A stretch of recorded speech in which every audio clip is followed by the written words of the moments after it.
Presiden Joko Widodo dihujani kritikan oleh anggota Komite PBB soal netralitasnya di Pilpres 2024. Adapun kritikan itu disampaikan dalam sidang Komite PBB di Jenewa, Swiss pada Selasa 12 Maret 2024. Dalam sidang itu pun perwakilan Indonesia yakni Dirjen Multilateral Kemlu Tritariat yang hadir hanya pungkap.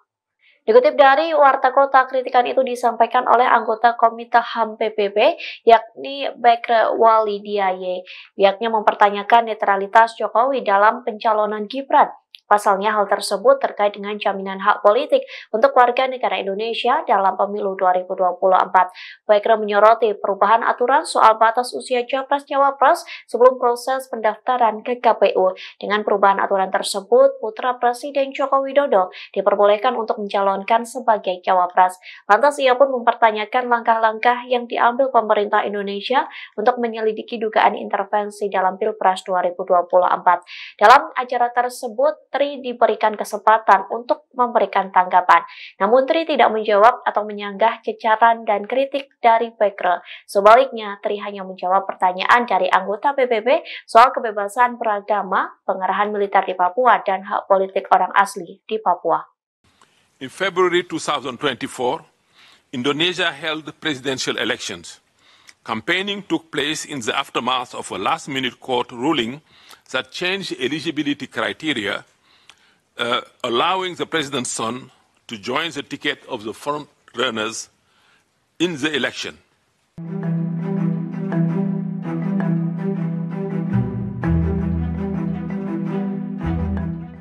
Presiden Joko Widodo dinilai memiliki cara untuk melakukan perlawanan terhadap partai pendukung hak angket. Salah satunya terbukti dengan P3 yang tidak memiliki keberanian untuk mengajukan hak angket lantaran terancam tak lolos ambang batas parlemen 4%.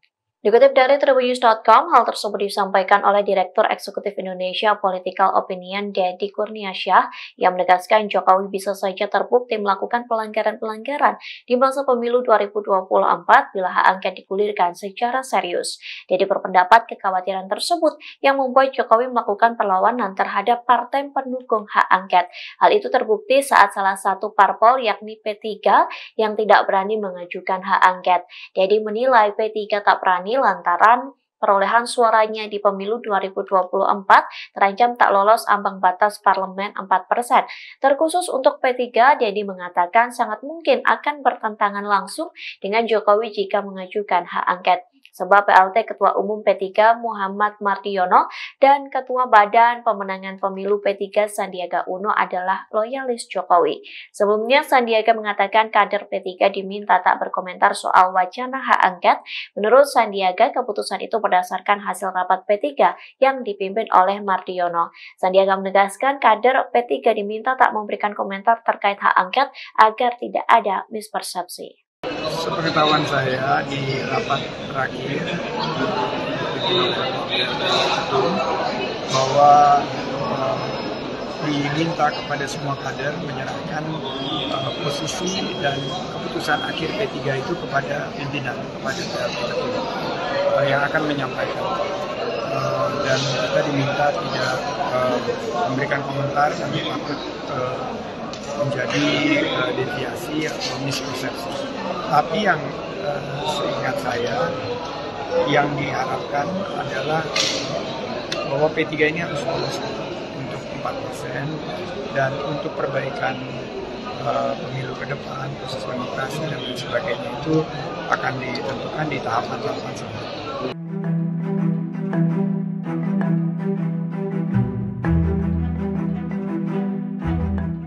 Rusia menyebut 10 prajurit Indonesia bergabung dengan tentara bayaran Ukraina.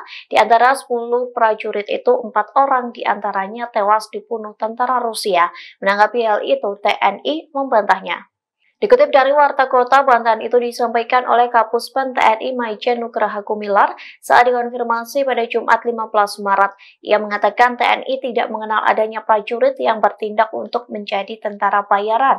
Bahkan dalam Undang-Undang TNI tidak mengatur tentang tentara bayaran di setiap negara termasuk Ukraina. Bantahan senada juga disampaikan oleh Duta Besar Ukraina untuk Indonesia yakni Vasil Hamianin. Ia merespons soal daftar dan jumlah tentara bayaran pembayaran yang dirilis oleh Kementerian Pertahanan Rusia. Menurutnya, apa yang dikatakan oleh pihak Rusia hanya kebohongan belaka. Bahkan ia mengatakan setiap pernyataan yang dikeluarkan oleh pihak Rusia sangat tidak layak untuk dipertimbangkan. Diketahui sebelumnya, Kedubes Rusia mengunggah data tentara bayaran dari negara lain yang membantu Ukraina. Berdasarkan data tersebut, terungkap 10 WNI menjadi tentara bayaran Kiev, namun 4 orang diantaranya tewas seusai berperang melawan tentara Rusia.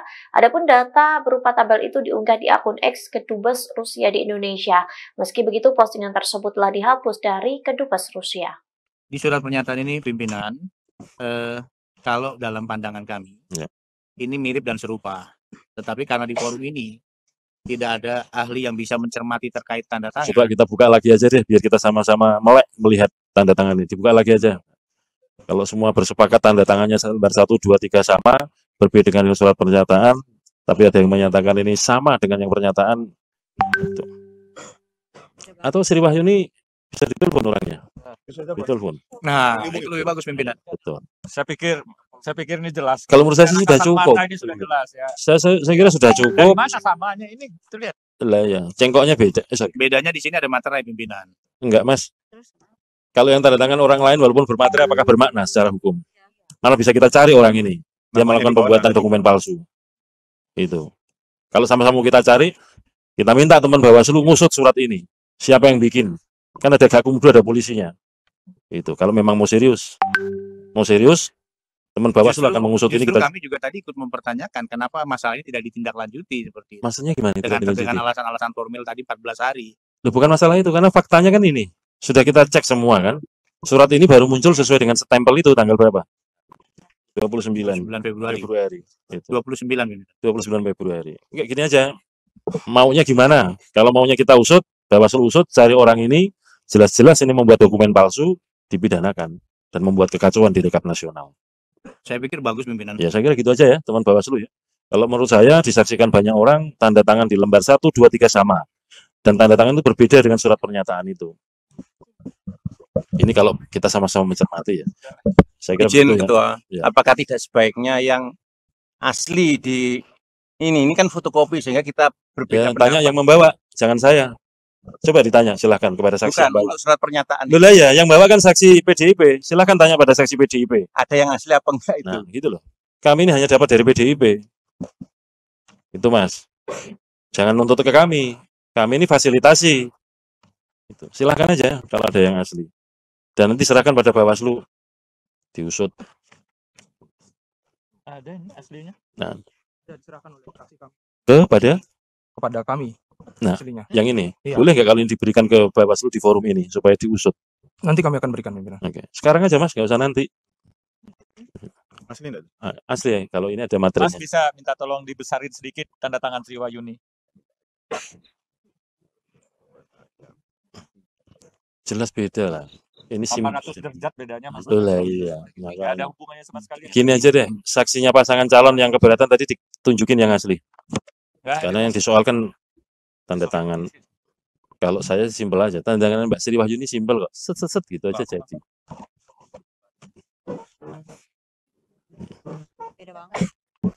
Kalau ini kan nggak ada guratan yang lancip-lancip, nggak ada. Tapi di surat pernyataan itu lancip-lancip.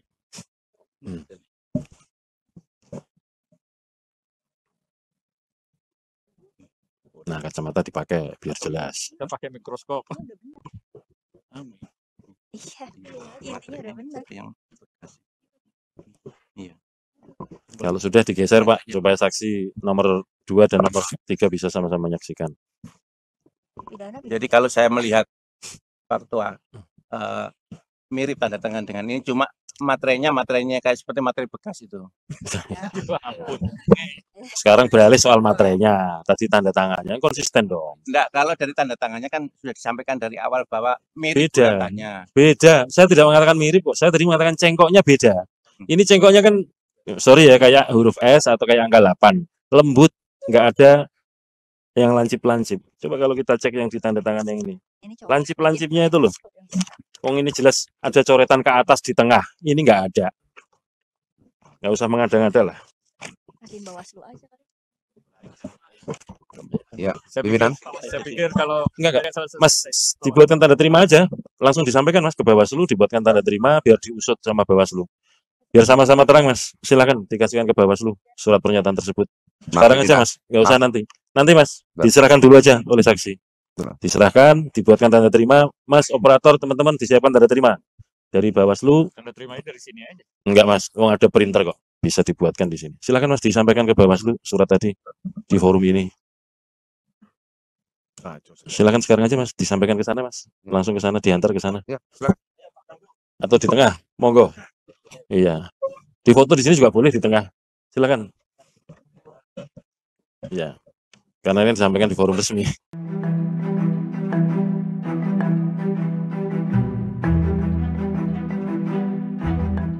KPU menyatakan Prabowo Gibran menang di Provinsi Sulawesi Tengah pada Sabtu 16 Maret 2024. Bahkan Prabowo Gibran berhasil memperoleh 1,2 juta suara di Sulawesi Tengah. Dengan begitu paslon 02 ini telah menang di 30 provinsi. Dikutip dari tribunnews.com, hal itu diketahui dalam rekapitulasi hasil penghitungan suara yang dilakukan KPU pada hari ini. Saat Prabowo Gibran memimpin, suara Anies Caimin menyusul dengan memperoleh 380.000 suara di Sulawesi Tengah. Sementara suara Ganjar Mahfud paling buncit lantaran hanya mendapat 160.000 suara. Dengan hasil tersebut, rekapitulasi hasil perhitungan suara sah nasional telah dilakukan terhadap 32 provinsi.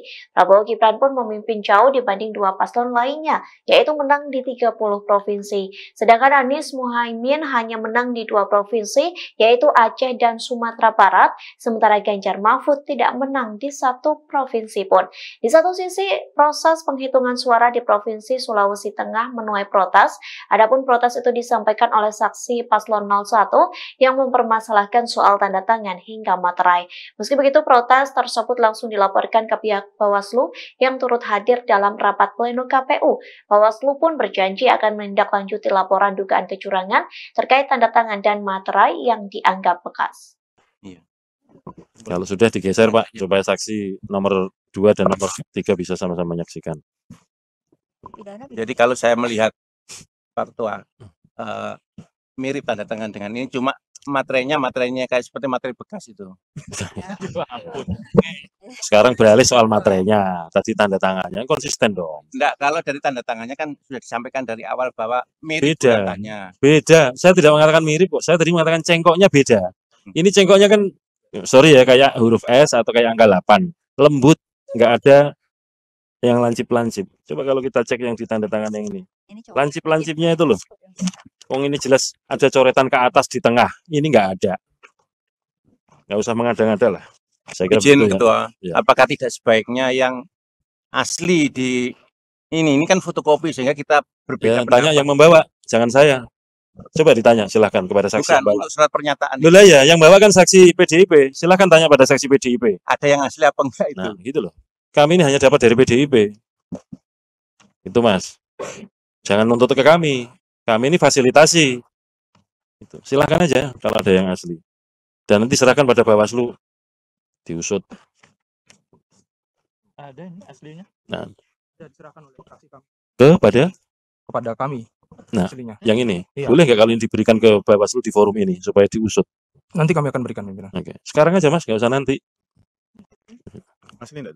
Asli ya, kalau ini ada Mas materinya. bisa minta tolong dibesarin sedikit tanda tangan Sri Wahyuni. Jelas beda lah. Ini 800 derajat bedanya Mas. Betul lah, iya. Nggak ada Makanya. hubungannya sama sekali. Gini aja deh, saksinya pasangan calon yang keberatan tadi ditunjukin yang asli. Nggak ada. Karena yang disoalkan tanda tangan. Kalau saya simpel aja, tanda tangan Mbak Sri Wahyuni simpel kok. Set gitu aja jadi. Beda banget.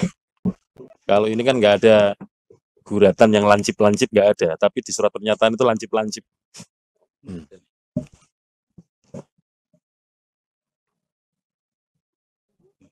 Nah, kacamata dipakai biar jelas. Kita pakai mikroskop. Iya, intinya udah benar. Iya. Kalau sudah digeser Pak, supaya saksi nomor 2 dan nomor 3 bisa sama-sama menyaksikan. Jadi kalau saya melihat faktual mirip tanda tangan dengan ini, cuma materainya kayak seperti materi bekas itu. Sekarang beralih soal materainya, tadi tanda tangannya konsisten dong. Enggak, kalau dari tanda tangannya kan sudah disampaikan dari awal bahwa mirip Beda, buatannya. beda. Saya tidak mengatakan mirip kok. Saya tadi mengatakan cengkoknya beda. Ini cengkoknya kan, sorry ya, kayak huruf S atau kayak angka 8.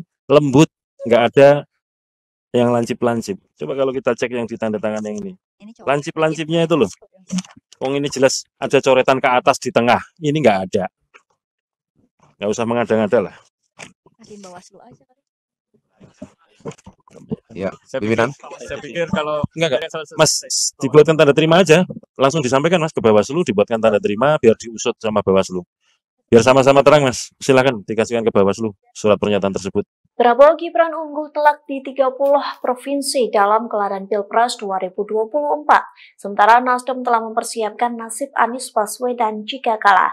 Hal tersebut disampaikan oleh Ketua DPW Nasdem DKI Jakarta, Wibi Andrianto. Ia mengatakan masih menyimpan nama Anies untuk Pilkada, sembari menunggu hasil resmi dari KPU pada 20 Maret 2024 mendatang. Untuk persiapan Nasdem Jakarta, memang kami berdua sudah banyak juga berdiskusi terkait dengan nama-nama ini. Mungkin untuk dia secara internal kita mempunyai beberapa nama.